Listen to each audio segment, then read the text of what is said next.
Good morning my student. Previous video में आपने linear equations पर एक क्वेश्चन किया था मैट्रिक्स मेथड से, ठीक है। उसमें कंडीशन आपकी यूनिक सॉल्यूशन की बनी थी।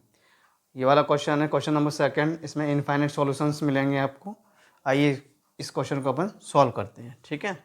ये मैंने क्वेश्चन लिखा हुआ है, 3 साइमल्टेनियस इक्वेशंस लिखी हैं, ठीक है। जो अपना गिवन सिस्टम है इसको अपन क्या करते हैं, मैट्रिक्स फॉर्म में कन्वर्ट कर लेते हैं। तो x1 x2 x3 के कोफिशिएंट अपन लिख लेते हैं, 1 -1 एंड 1, 3 -1 एंड 2, 3 1 1। ये आपका ए मिल जाएगा। इसके अंदर जो भी वेरिएबल यूज हो रहे होंगे वो कैपिटल एक्स बनेगा। तो x1 x2 x3 आ रहे हैं इसके अंदर, तो वो लिख लिए हैं। राइट हैंड साइड में अपने पास b है, 2 -1 एंड 18, ये वाले एलिमेंट आ जाएंगे, ठीक है। तो ये अपन ने ax = b के फॉर्म में लिख लिया है। अब इसको क्या करना है अपन, ऑगुमेंटेड मैट्रिक्स यानी ए और बी को क्या करना होता है, कंबाइंड मैट्रिक्स के फॉर्म में कन्वर्ट करना होगा, ठीक है। तो आइए हम इसको ऑगुमेंटेड मैट्रिक्स में कन्वर्ट करते हैं, ठीक है। इस मैट्रिक्स को क्या है, कंबाइंड फॉर्म में लिख लिया है, मतलब ऑगुमेंटेड मैट्रिक्स में लिख लिया है। तो द ऑगुमेंटेड मैट्रिक्स दिस, ठीक है। अब क्या करना है, मैंने बताया था डायगोनल के इसके ये 3 एलिमेंट 0 करना होता है। हो सकता है ये पूरी रो भी 0 हो जाए, ठीक है। तो वो तो ऑपरेशन लगाने के बाद ही आप लोगों को पता लगेगा, ठीक है। सबसे पहले इसको 0 करते हैं। तो R2 है अपने पास, R2 पे कितने का ऑपरेशन लगाएंगे, R1 में 3 का मल्टीप्लाई करना पड़ेगा, ठीक है। तो R2 माइनस कितना हो जाएगा, 3R1 एंड R3 पर ऑपरेशन लगाते हैं।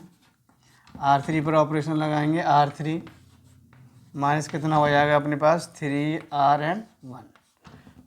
सेम प्रोसेस इस पर लग जाएगा। तो R1 में कोई फ़र्क पड़ेगा नहीं, 1 -1 एंड 1। इसको जैसा जैसा लिखते हैं। R2 पर ऑपरेशन लगाते हैं, 3 में से 3 को माइनस करेंगे, कितना आ जाएगा अपने पास, 0 हो जाएगा, ठीक है। अब 3 का आपने क्या किया, इसमें मल्टीप्लाई किया, इसमें से इसको माइनस करना है, ठीक है। तो -1 तो देखो आपका ये आ गया, ठीक है। और सबट्रैक्ट का साइन और 3 का मल्टीप्लाई करेंगे, माइनस का 3 हो जाएगा ये। तो ये -1 और प्लस कितना आ जाएगा आपका 3, यानी कितना बच रहा है अपने पास, 2 बच रहा है। तो यहाँ पर कितना आ जाएगा, 2 आ गया, ठीक है। सेम इसी तरह से यहाँ पर 3 का मल्टीप्लाई करेंगे, इसमें से इसको माइनस करेंगे, 2 - 3 कितना हो जाएगा अपने पास, -1, ठीक है। इधर आ जाते हैं, 3 2 या 6 और 6 मिलकर कितना हो जाएगा अपने पास, 12 हो जाएगा ये, ठीक है। अब आते हैं R3 पर। तो इसमें से इसको माइनस कीजिए 0, इसमें 3 का मल्टीप्लाई करेंगे और इसमें से माइनस करेंगे, ठीक है। तो 1 ये हो गया, ठीक है, माइनस और माइनस का 3, तो ये हो जाएगा अपने पास 1 + 3 कितना हो गया, 4 आ जाएगा अपने पास। यहाँ पर बनेगा अपने पास 4 और इसमें से इसको माइनस करेंगे, कितना आएगा, माइनस का 2।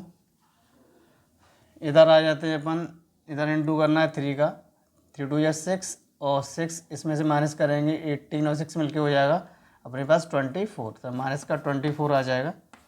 तो आप देख रहे हैं सॉल्व करके अपना ये आ गया है, ठीक है। अब क्या करना है हमको, इस एलिमेंट को 0 करना है। तो 2 का मल्टीप्लाई करेंगे और इसमें से इसको माइनस कर लेंगे। तो R3 पर ऑपरेशन लगाते हैं। तो R3 माइनस कितना हो जाएगा, 2R2। चलिए आपने ये ऑपरेशन लगाया, 1 -1 एंड 1, 2 -12, ठीक है, 0। 2 का इंटू करेंगे, इसमें से माइनस करेंगे 0, 2 का इंटू करेंगे, इसमें से माइनस करेंगे 0, और 2 का इंटू करेंगे, इसमें से माइनस करेंगे 0। तो आप देख रहे हैं ये पूरी रो 0 हो चुकी है, ठीक है। चलिए आप इस पर डिस्कस करते हैं और इसकी रैंक फाइंड करके निकालते हैं, ठीक है। चलिए क्वेश्चन को आगे कंटिन्यू करते हैं। तो नीचे देखिए, पूरे होल जो मैट्रिक्स थी उसकी रैंक कितनी है, उसकी रैंक अपने पास 2 निकल के आई है। और जो ए मैट्रिक्स था, तो आप ये मैट्रिक्स में देखिए उसमें रैंक कितनी है, 2 है। और वेरिएबल अपने पास 3 है, x1 x2 x3, ठीक है। तो यानी दोनों की रैंक सेम आ रही है, और यानी 2, और नंबर ऑफ़ वेरिएबल कितनी है, 3। इसका मतलब नंबर ऑफ़ वेरिएबल ज़्यादा हो रहे हैं, किससे, रैंक से, ठीक है। तो इस केस में मैंने आपको क्या लिखाया था, सिस्टम कंसिस्टेंट होता है और इनफाइनाइट सॉल्यूशंस आपको मिलेंगे, ठीक है। तो जो गिवन मैट्रिक्स थी उसको अपन लीनियर फॉर्म में लिख लेते हैं। तो फर्स्ट वाली जो लाइन थी, x1 x2 और प्लस x3, जो लास्ट में जो मैट्रिक्स फाइंड आउट होके आई है उसको लिख लेते हैं इक्वल टू में 2। सेकंड वाले में आप देखिए वहाँ पर आपका 2x2 माइनस x3, ठीक है, इक्वल टू में अपने पास कितना आ रहा है,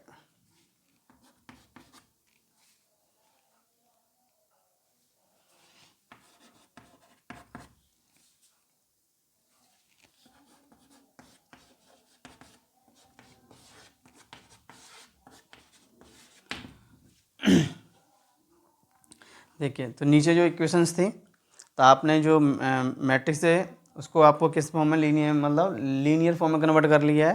जो नीचे आपने देखा होगा लास्ट में मैट्रिक्स जो निकल के आई है, ठीक है, नीचे के एलिमेंट्स यानी R3 के सारे एलिमेंट्स 0 थे, तो वहाँ क्या करना है, तो x3 वाले पार्ट को क्या करना है, तो x3 जो पार्ट होगा नीचे, ठीक है, x3 वाले पार्ट को आपको क्या कर लेना है, k लेट कर लेना है। k मतलब अब x3 की वैल्यू आप यहाँ पर पुट कर देंगे तो x2 की निकल आएगी, और x2 की वैल्यू आप यहाँ पर पुट कर देंगे तो x1 की वैल्यू फाइंड होकर आ जाएगी। ठीक है, इस तरह से आपको x1 x2 x3 की वैल्यू फाइंड आउट कर सकते हैं। ठीक है, आइए हम क्वेश्चन को आगे बढ़ाते हैं।